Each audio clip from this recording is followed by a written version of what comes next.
Built my home on hollow ground. Too proud to grow. Hi, this is Craig Smith with a new podcast about artificial intelligence. I'm a former New York Times correspondent, now focused on AI, and I've been talking to people who are making a difference in the space. This week, I speak with Ben Rosman, a professor at the University of Witwatersrand in Johannesburg, South Africa. Ben runs what may be the largest machine learning lab on the continent and is one of the founders of Deep Learning Indaba, an attempt to bring African machine learning under a single umbrella. Indaba, which means gathering, is the second such organization on the continent with that goal after Data Science Africa, or DSA, founded in 2015. I spoke to Ben about the challenges facing Africa in the AI revolution and how Indaba and DSA are trying to unify the continent so that it won't be left behind. I hope you find the conversation as interesting as I did. DSA started a bit earlier. There were some strong researchers there in East Africa, like Kenya, Uganda, Tanzania, that had some good connections, I think, to the UK. Mm-hmm. And some of the big names in the UK were involved in setting that up as like an annual meeting. And they were talking more about data science, which is typically more your application of machine learning to industry and that kind of thing.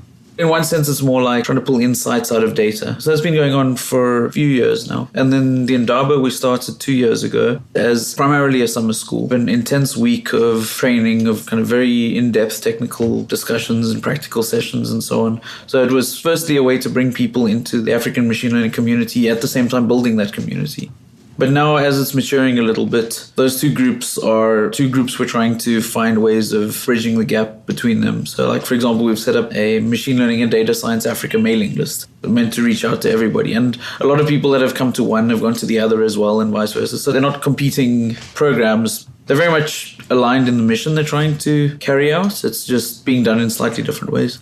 Is DSA more Eastern Central Africa and Indaba more Southern Africa? I guess by the way they both started, that's right. I spoke to some of the DSA guys. They said originally their plan was to move around, but the community they were targeting at the start was all based in Eastern Africa. We started the Indaba in South Africa because all 8 of us who were involved in starting it were South African. So we started there. We did it again in South Africa the second year, which was this year. But there were still things we wanted to tweak with the structure of it, and we're still playing around with it, and we didn't feel comfortable to take it out of South Africa, particularly for things like sponsorship. We want a lot of local sponsorship because otherwise you very much get this impression that, well, clearly you can do a lot of amazing things in AI, but you have to go overseas to do that. So we thought, no, that's the wrong messaging. We need local sponsors as well.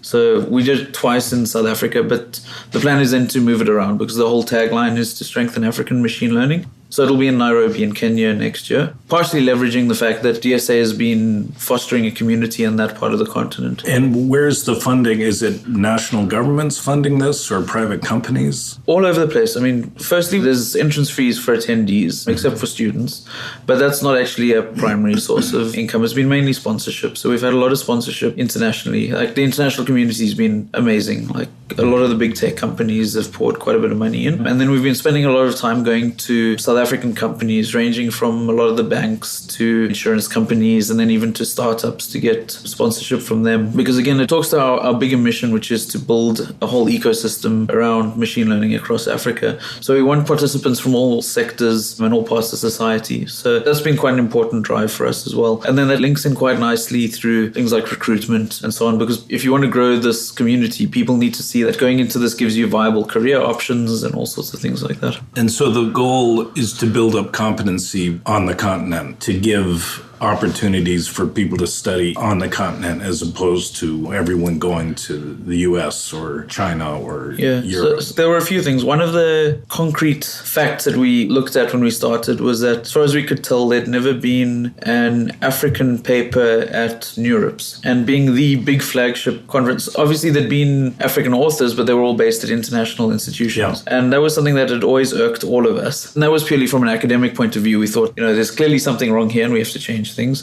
And we all knew that there was good enough work, but the community was very fractured and generally lacking a lot of confidence and so on. In fact, when I came back from doing my PhD in the UK, I had an awesome time studying abroad. And at that point, I couldn't have studied what I wanted to study in South Africa. I wanted that to never be the case again. If someone wants to study abroad, we're all very happy to help encourage them and give them advice and make sure they get into the right places. But they shouldn't have to do it out of necessity.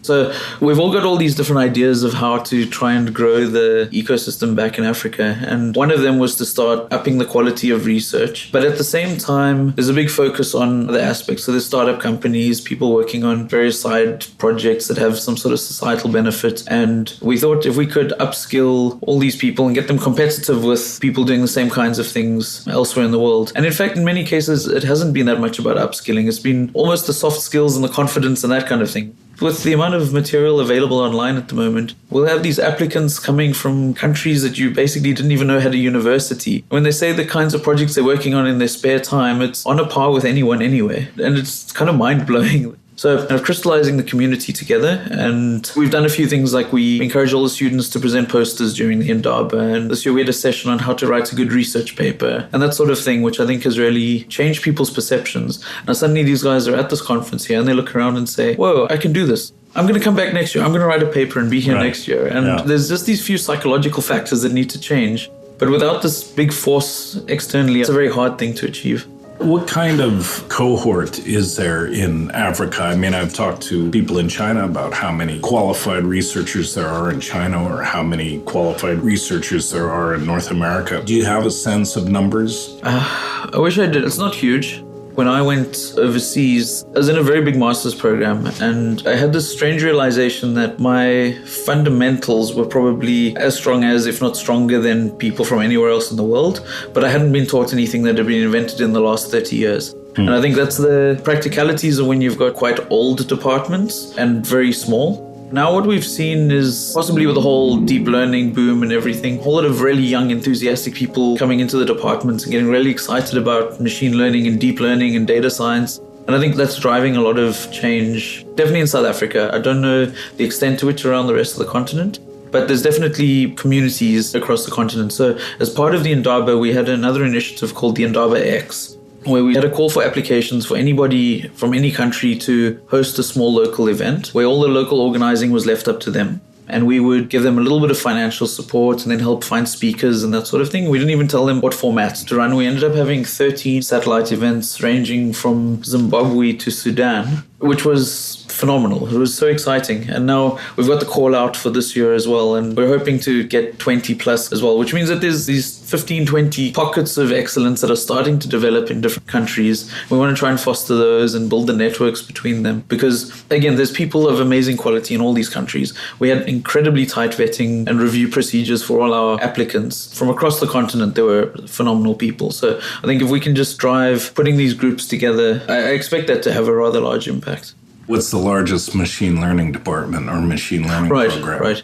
It's going to sound self-aggrandizing, but I think it's the University of Witwatersrand in Johannesburg, which is where I'm based.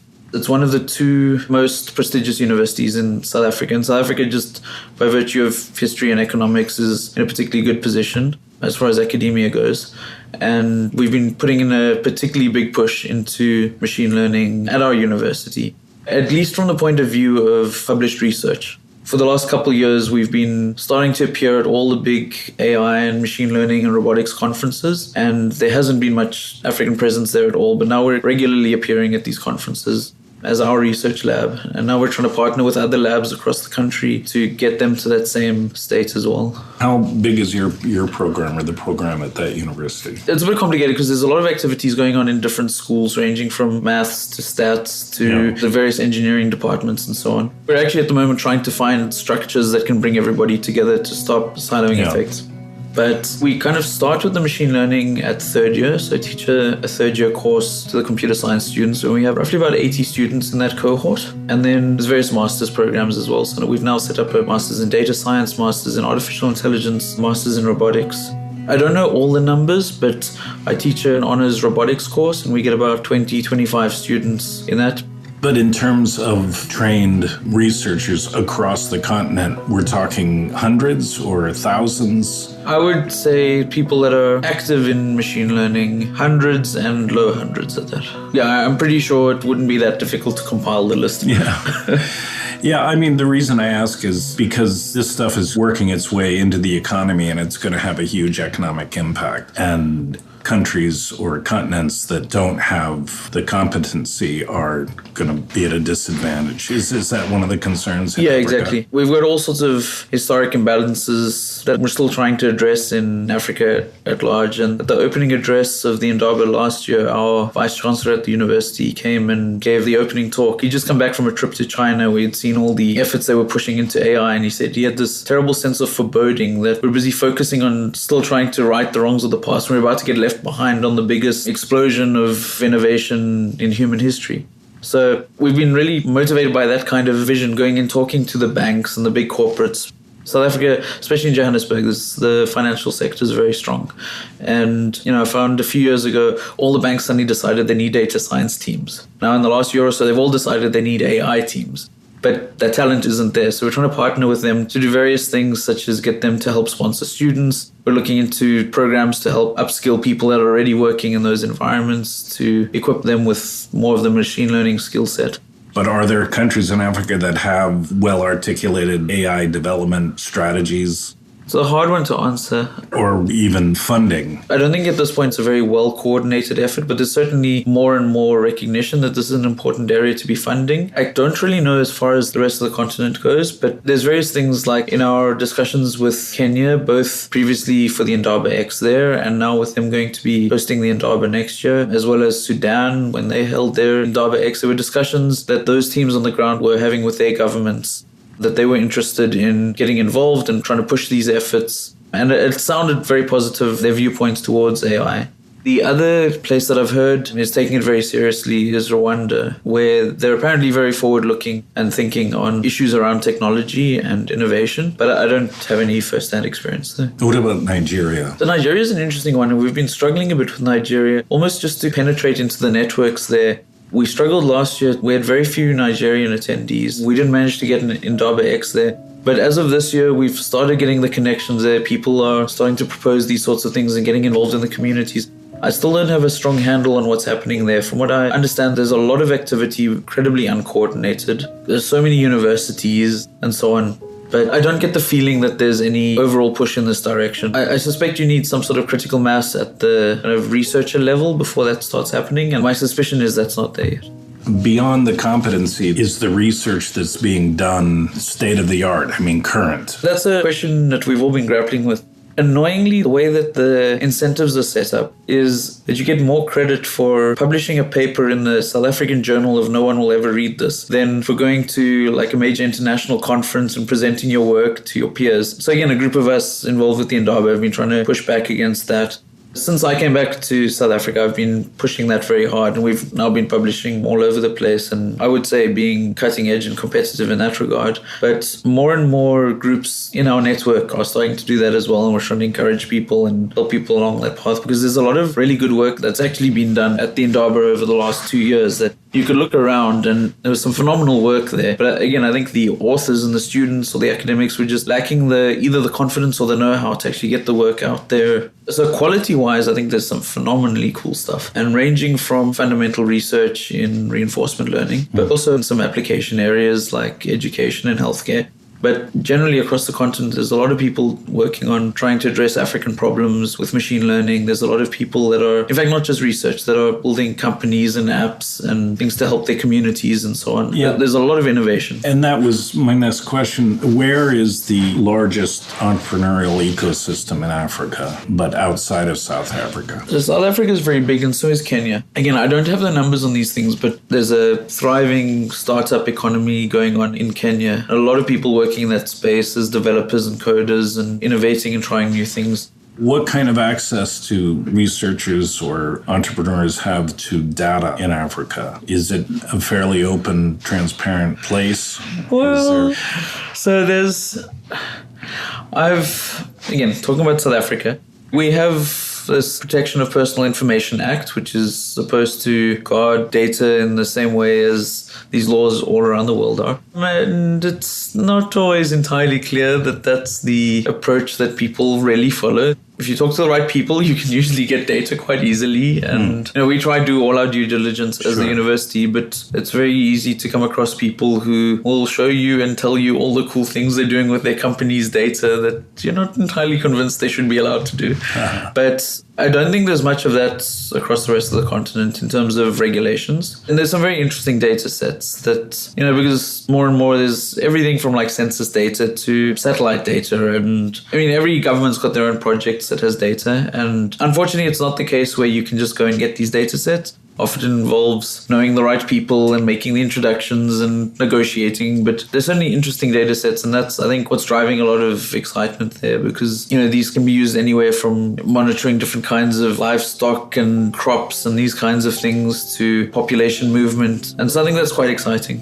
Can you give an example of a data set that would surprise people? The kind of thing that's quite interesting, a colleague of mine was trying to look at crime reports. So he started a project trying to mine reports of incidents off Twitter, and then came across these interesting problems like the fact that in South Africa we have 11 official languages, and a lot of people communicate with mixtures of different languages with a whole lot of slang and different kinds of abbreviations and so on. And it turns out there was a whole interesting project in how do you make sense of these, not even just like an informal language that one might find online, but that's a blend of all sorts of different dialects and speech patterns. But then at the same time, you're trying to localize crimes to then go and say, we can't use place names that are used internationally. We have to go and mine these things as well. And then because of the history, a lot of place names have changed. So there are all these different complexities that you wouldn't think about. You'd think like, hey, we can just take some system that's applied everywhere else in the world and just drop it in here and that would work. And those kinds of things turn out to not be the case at all. We had similar sorts of things when one of the projects we worked on was an kind of autonomous vehicle in our robotics group. And you just download the data set for object recognition while this thing's driving around. And it ended up labeling every single building on our campus as a prison.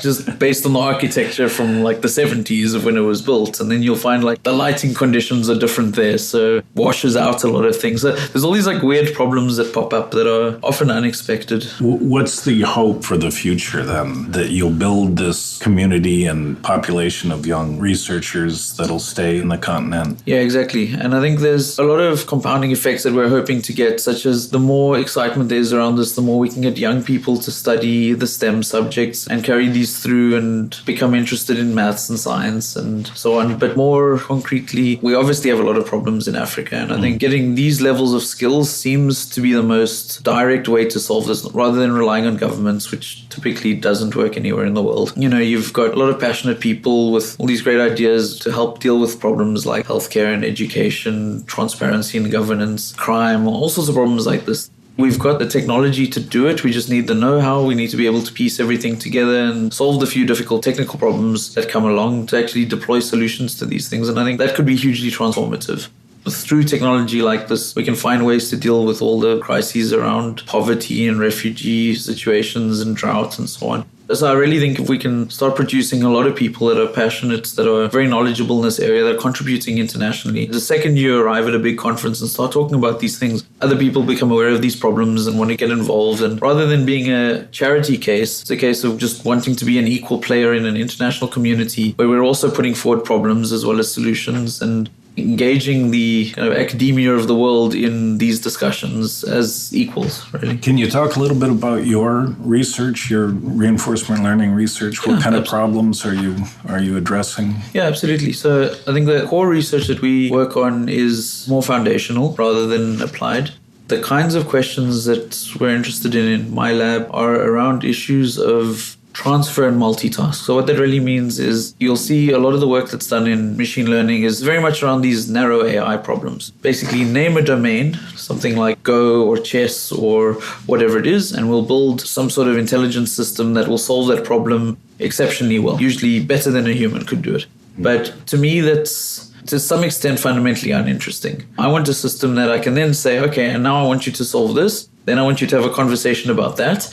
And then I'd like you to clean this up. So it's really about that diversity of knowledge or skill sets. And so a lot of our work focuses on these ideas of how do you take the knowledge you've gained by solving one problem and either distill out something that's a bit more general about the world, something that you might very loosely call some sort of common sense knowledge that you presume you'd accumulate from solving a whole lot of different problems. Or how do I take several skills that I've acquired and piece them together in a way that gives me more general skill sets? You know, if I brought home a robot one day and taught it to sweep the floor, and then I wanted to teach it to mop the floor, it should be easier for it to learn to mop the floor having already learned to sweep. But in addition, its sweeping should get better because it's now maybe more skilled and it's got more experience. So it's these ideas of how do you deal with different classes of skills or different classes of problems. And obviously being based in machine learning and particularly reinforcement learning, a lot of the notions are around an agent. So that's the robot or the system or whatever it is. Learning these skills for itself from a mixture of its own experience, like trial and error learning, and possibly by being instructed by someone or watching someone else do something, and then combining all this knowledge in ways that helps it generalize.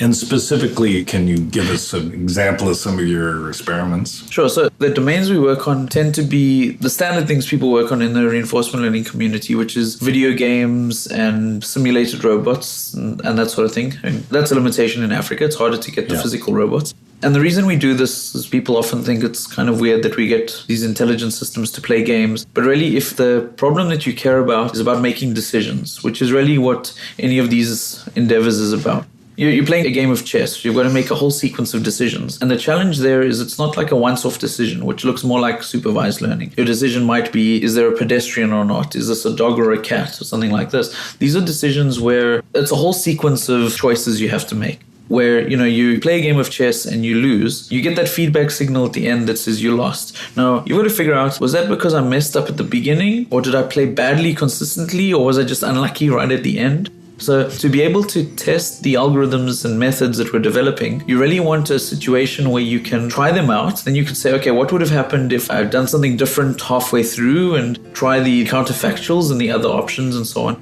And although these techniques would then apply as well to making financial decisions and long-term healthcare and that sort of thing, you don't really have the simulation options to be able to try millions of different possibilities to say, how well was my algorithm actually working against the best thing that could have happened? So we need these kinds of domains, and that's why video games are fantastic. I can leave this thing playing millions of levels of this thing overnight to greatest performance. So we tend to work on those kinds of settings, but because of particularly this multitask nature of what we look at, a lot of the standard video games don't really apply there, right? I mean, even a game like chess, there's one thing you do in chess, which is to try and win the game of chess. So we tend to look at slightly more sophisticated video games, but more about simulations of robots. So I can get it to pick up something or put something down or open a door and that sort of thing. And then we try and find ways of structuring the knowledge around those behaviors. Yeah, right, because it's very much the equivalent of some of these large image databases that people use to test their supervised learning algorithms or their object recognition algorithms. But again, in a decision-making paradigm, you can't just have a data set. You've got to have something interactive, like a simulator. For those of you who want to go into greater depth about the things we talked about today, you can find a transcript of this show in the program notes, along with a link to our Eye on AI newsletters. Let us know whether you find the podcast interesting or useful and whether you have any suggestions about how we can improve. The singularity may not be near, but AI is about to change your world. So pay attention. I can't get close till I buy my time.